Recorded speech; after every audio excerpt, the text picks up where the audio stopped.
Hi friends, Karthik தீபம் சீரியலை பற்றி தான் நம்ம இந்த வீடியோக்குள்ளே பார்க்க போகிறோம். வாங்க நம்ம வீடியோக்குள்ளே போகலாம். கார்த்தி தான் காட்டுறாங்க. கார்த்திகிட்ட வந்து அவங்க மாமா வந்து ஆறுதல் சொல்லிட்டு இருக்கிறாங்க. தம்பி, நீங்கள் உங்கள் மேலே தப்பு இல்லைன்னு சொல்லிட்டு நீங்கள் சீக்கிரமாகவே நிரூபிங்க தம்பி. ஆனால் எனக்கு என்னமோ நீங்கள் தப்பு பண்ணினதான் எனக்கு தெரியல. ஆனால் ஏதோ ஒரு பிரச்சனை வந்து இருக்குது. அது என்னென்னு தான் எனக்கும் புரிய மாட்டுக்கு. ஆனால் உங்கள் மேலே எனக்கு வந்து தப்பாக நினைக்க எனக்கு கொஞ்சம் கூட தோண மாட்டுக்குது. சீக்கிரமாகவே வந்து இது என்னன்னு சொல்லிட்டு நீங்கள் கண்டுபிடிக்கணும் தம்பி அப்படின்னு சொல்லிட்டு அவங்க சொல்கிறாங்க. அடுத்து பார்த்தோம்னா சாமுண்டீஸ்வரி தான் காட்டுறாங்க. அவங்க பொண்ணு எல்லாருமே வந்து கார்த்தியை வந்து வீட்டை விட்டு அனுப்ப சொல்லிட்டு இருக்கும்போது சாமுண்டீஸ்வரி சொல்கிறாங்க, இல்லை நம்ம வந்து அவருக்கு ஒரு வாய்ப்பு கொடுக்கணும். அது என்னன்னு தான் நடக்குன்னு சொல்லி பார்த்துடலாம். ஏன்னா வந்து இதே நிலைமையில தானே இன்றைக்கி எங்கள் அம்மா இருந்தாங்க. அப்படி இருக்கும்போது எங்கள் அம்மாவுக்கு ஏற்பட்ட நிலைமை இன்றைக்கி இங்கே நடந்துடக்கூடாது. அதுக்காக தான் அவனுக்கு நான் ஒரு வாய்ப்பு கொடுத்துருக்குறேன் அப்படின்னு சாமுண்டீஸ்வரி சொல்லவும், அடுத்து சந்திரகலாவை தான் காட்டுறாங்க. சந்திரகலா வந்து சிவனாண்டி இந்த விஷயத்தை பற்றி சொல்லும் போது அப்போது சிவனாண்டி சொல்கிறாங்க, அவன் என்ன பண்ணாலும் சரிதான், மாயாவும் மகேஷும் நம்ம சொல்கிறது தான் கேட்டு நடக்க போகிறாங்க. அதனால நீ ஒன்றும் பயப்பட வேண்டாம். அப்படிங்கும்போது என்ன இருந்தாலும் அவங்க திடீர்னு மாறிடக்கூடாது அப்படிங்கிறாங்க. இல்லை, மகேஷும் மாயாவும் வந்து அவங்களுடைய வீடியோ நம்மக்கிட்ட இருக்கிற வரைக்கும் நம்ம என்ன சொல்கிறோமோ அதை தான் அவங்க கேட்டு நடப்பாங்க. அதனால நீ ஒன்றும் பயப்பட வேண்டாம். அந்த டிரைவரால் எதுவுமே செய்ய முடியாது. நீ பயப்படாமல் இரு அப்படின்னு சொல்லவும் உடனே சந்திரகலாவும் சரி அப்படிங்கிறாங்க. அடுத்து பாட்டியை தான் காட்டுறாங்க. பாட்டி வந்து ரொம்பவே சோகத்தோடு இருந்துட்டு இருக்கிறாங்க. நிச்சயார்த்தம் கடைசியில் நம்ம பேரனுக்கும் பேத்திக்கு தான் நடக்கும்னு சொல்லி நம்ம எவ்வளோ ஆசைப்பட்டோம். ஆனால் கடைசியில் இந்த மாதிரிக்கு நடந்து போச்சுது.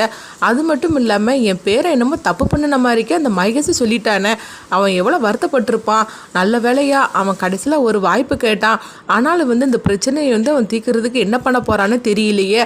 அவன் மேலே எந்த தப்பும் இல்லைன்னு சொல்லிக்கிட்டு அவன் என்ன பண்ண போகிறான்னு தெரியல. சரி, நம்ம பேரனுக்கு ஃபோன் பண்ணுவோம் அப்படின்னு சொல்லிட்டு பரமேஸ்வர் பாட்டி வந்து அவங்க கார்த்திக்கு ஃபோன் பண்ணுறாங்க. கார்த்தியும் ஃபோன் அட்டன் பண்ணுறாங்க. சொல்லுங்கள் பாட்டி அப்படிங்கும்போது, கார்த்தி நீ எப்படி கார்த்தி இருக்கா, நல்லா இருக்கே அப்படின்னு சொல்லி கேட்கும்போது, ஆமாம் பாட்டி நான் நல்லா இருக்கிறேன் அப்படிங்கிறாங்க. தெரியும்பா, நீ பொய் சொல்கிறேன்னு எனக்கு தெரியும். நீ எப்படி நல்லா இருக்க முடியும்? ஓ மேலே தான் அப்படி அபாண்டமாக பழைய சுமத்திருக்காங்களே, அப்படி இருக்கும்போது நீ எப்படி நல்லா இருக்க முடியும் அப்படின்னு சொல்லவும், அப்போ கார்த்தி சொல்கிறாங்க, பாட்டி நீங்கள் ஒன்றும் கஷ்டப்படாதீங்க. அதுதான் அத்தை வந்து எனக்கு ஒரு வாய்ப்பு கொடுத்துருக்குறாங்களா, கண்டிப்பாக என் மேலே தப்பு இல்லைன்னு சொல்லிட்டு நான் கூடி சீக்கிரமே நிரூபித்து காட்டுவேன் அப்படிங்கிறவும், எனக்கு தெரியும்ப்பா நீ அந்த மாதிரிக்கெல்லாம் நிரூபித்து காட்டிடுவோம், உன் மேலே எந்த தப்பு இல்லைன்னு சொல்லிட்டு எனக்கு தெரியும்.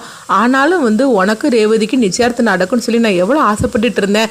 கடைசியில் இந்த மாதிரிக்கு நடந்து போச்சுது அப்படின்னு சொல்லும் போது, பாட்டி நீங்கள் ஒன்றும் கவலைப்படாதீங்க அப்படின்னு சொல்லிட்டு அவங்க கார்த்தி வந்து பாட்டிக்கு ஆறுதல் சொல்லிட்டு இருக்கிறாங்க. இந்த மாதிரி நடந்துட்டு இருக்கு. ஃபோனை வச்சதுக்கு அப்புறமா கார்த்தி வந்து யோசனை பண்ணிட்டு இருக்கிறாங்க. அந்த மகேஷ் எதுக்காக நம்ம மேலே பழிய சுமத்துனா என்னன்னு தெரியலையே. அப்போ என்ன நடந்திருக்கும்? ஒருவேளை சிவனாண்டி தான் இந்த மாதிரிக்கெல்லாம் செய்திருக்கணுமோ. ஆனால் மகேஷ் வந்து அப்போ சிவனாண்டியை தானே போட்டு கொடுத்துருக்கணும். ஆனால் நம்மளை எதுக்காக அவன் இந்த மாதிரிக்கு போய் சொன்னான்னு தெரியல. சரி, நம்ம நேரடியாக போய் விசாரிச்சு பார்க்கலாம் அப்படின்னு சொல்லிட்டு கார்த்தி பார்த்தோம்னா இங்கே மகேஷோட வீட்டுக்கு வராங்க. மகேஷும் மாயாவும் வந்து கார்த்தி பார்த்ததுமே அதிர்ச்சி அடைகிறாங்க. ஆனாலும் எப்படியாவது சமாளிச்சிடலாம் அப்படின்னு மாயா வந்து மகேஷ்கிட்ட சொல்லிட்டு இருக்கிறாங்க. அப்போ கார்த்தி வந்து கேட்குறாங்க, மகேஷ் நீங்கள் உண்மையை சொல்லுங்கள், நீங்கள் எதுக்காக என் மேலே பழி சுமத்துனீங்க, நீங்கள் உண்மையை சொல்லுங்கள், உங்களை வந்து யாராவது சொல்ல வச்சாங்களா அப்படின்னு சொல்லிட்டு கார்த்தி கேட்டுட்டு இருக்கவும், உடனே வந்து மாயா சொல்கிறாங்க, ஆமாம் கார்த்தி நீ சொல்கிறது உண்மைதான், எங்களை வந்து மிரட்டுனாங்க, அதுக்காக தான் நாங்கள் வந்து பொய் சொல்ல வேண்டியதாக ஆகிப்போச்சுது அப்படின்னு சொல்லும்போது, என்ன சொல்கிறீங்க, உங்களை யார் மிரட்டினா அப்படிங்கும்போது, வேற யார், அந்த சிவனாண்டி தான் அப்படின்னு சொல்லவும், இது கிட்டதுமே கார்த்திக்கு புரிஞ்சுடுது. ஓஹோ, இது எல்லாமே அவனோட வேலை தான் அப்படின்னு சொல்லிட்டு, சரி எதுக்காக நீங்கள் பொய் சொன்னீங்க, சிவனாண்டி தான் உங்களை வந்து இந்த மாதிரிக்கு பயமுறுத்துதுன்னா அப்படின்னா நீங்கள் வந்து சாமுண்டீஸ்வரி அம்மாட்ட நீங்கள் சொல்லியிருக்க வேண்டியது தானே, ஏற்கனவே அவங்களுக்கும் அவனுக்கும் ஆகாது, அப்படி இருக்கும்போது நீங்கள் உண்மையை சொல்லியிருக்க வேண்டியது தானே அப்படின்னு கார்த்தி சொல்லவும், இல்லை கார்த்தி எங்களால் சொல்ல முடியாது அப்படிங்கிறாங்க. ஏன் என்ன நடந்துச்சு அப்படின்னு கேட்கும்போது, இல்லை சிவனாண்டி வந்து எங்களை மிரட்டினா, அதாவது நாங்கள் உண்மையை சொன்னாக்கி எங்கள் ரெண்டோருக்குள்ளேயும் தொடர்பு இருக்குது அப்படின்னு சொல்லிக்கிட்டு சாமுண்டீஸ்வரி கிட்ட நான் சொல்லிடுவேன் அப்படின்னு சொல்லி சிவனாண்டி எங்களை மிரட்டினா, அதனால தான் நாங்களும் வந்து பொய் சொல்ல வேண்டியதாக ஆகிப்போச்சுது. அது மட்டும் இல்லாமல் அவங்க எல்லாருமே வசதி இல்லாங்க. ஆனால் நாங்கள் என்ன பண்ண முடியும், நாங்களே வந்து அன்னாடங்காச்சிங்க, அவங்க சொல்கிறது கேட்டு தானே நாங்கள் நடக்க முடியும், எங்களால் எதிர்த்து ஏதாவது செய்ய முடியுமா, அதனால தான் வந்து மகேஷ் இந்த மாதிரிக்கு உங்கள் மேலே பழைய சுமதி தான், எங்களை மன்னிச்சிருங்க அப்படின்னு சொல்லவும், உடனே கார்த்தி சொல்கிறாங்க, உங்களுடைய நிலைமை எனக்கு புரியுது, சரி நீங்கள் ஒன்றும் கவலைப்படாதீங்க அப்படின்னு சொல்லிட்டு கார்த்தி அங்கேருந்து போகவும், அவங்க போனதுக்கு அப்புறமா பார்த்தோம்னா மாயாவும் மகேஷும் ஒருத்தருக்கு ஒருத்தர் பார்த்து அவங்க சிரிச்சிட்டு இருக்கிறாங்க. அப்போ மகேஷ் வந்து மாயாட்ட கேட்குறாங்க, எதுக்காக நீ சிவனாண்டியை பற்றி நீ கார்த்திகிட்ட சொன்ன அப்படிங்கும்போது, ஆமாம் அந்த சிவனாண்டிகிட்ட வந்து நம்ம வீடியோ இருக்குதுல்ல, அந்த வீடியோ வச்சு தானே நம்ம ரெண்டு வரையும் அவன் மிரட்டினா, அதனால அவனை சும்மா விடக்கூடாது, விடணும், கண்டிப்பாக வந்து இப்போ இவனுடைய கோவம் ஃபுல்லாக வந்து சிவனாண்டி மேலே தான் இருக்கும், அதனால வந்து இந்த டிரைவர் வந்து அவன் சும்மா விட மாட்டான் அப்படின்னு மாயா சொல்லவும், ஆமாம் நீ சொல்கிறது எல்லாம் கரெக்டு தான் அப்படின்னு மகேஷ் சொல்லிட்டு இருக்கிறாங்க. அடுத்து பார்த்தோம்னா வந்து வீட்டுக்கு வராங்க. வீட்டுக்கு வரும்போது மேனேஜர் வந்து அங்கே மண்டபத்தில் வந்து இந்த சில திங்ஸ் எல்லாம் இருந்துன்னு சொல்லிட்டு கார்த்திகிட்ட கொடுக்கவும் அந்த புடவை எடுத்துட்டு இங்கே வராங்க. அப்போ அந்த புடவையை பார்த்ததுமே மயில் வாகனம் சொல்கிறாங்க, இது மாயா கட்டின புடவையாச்சு அப்படிங்கவும் இதை கேட்டதுமே கார்த்தி அதிர்ச்சி அடைகிறாங்க.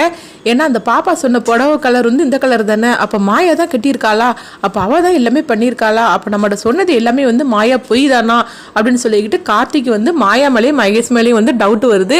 அப்போ இவங்க 2 பேரும் நல்லவங்க கிடையாதுன்னு நினைக்கேன். சிவனாண்டி கிட்ட இவங்களை பற்றின ஏதோ ஒரு ரகசியம் மறைஞ்சிருக்குது, அதனால தான் சிவனாண்டி சொன்னதெல்லாம் கேட்டு இவங்களும் என் மேலே பழிய சுமந்திருக்காங்க அப்படின்னு கார்த்திக்கு வந்து ஓரளவுக்கு உண்மையை கண்டுபிடிச்சிருந்தாங்க. அடுத்ததாக கார்த்தி என்ன பண்ண போகிறாங்க அப்படின்னு சொல்லி நம்மளும் வெயிட் பண்ணி பார்க்கலாம். இதை பற்றி உங்களுடைய கருத்துக்களே கமெண்ட் பாக்ஸில் கமெண்ட் பண்ணுங்கள். நம்ம இன்னொரு சந்திப்போம்.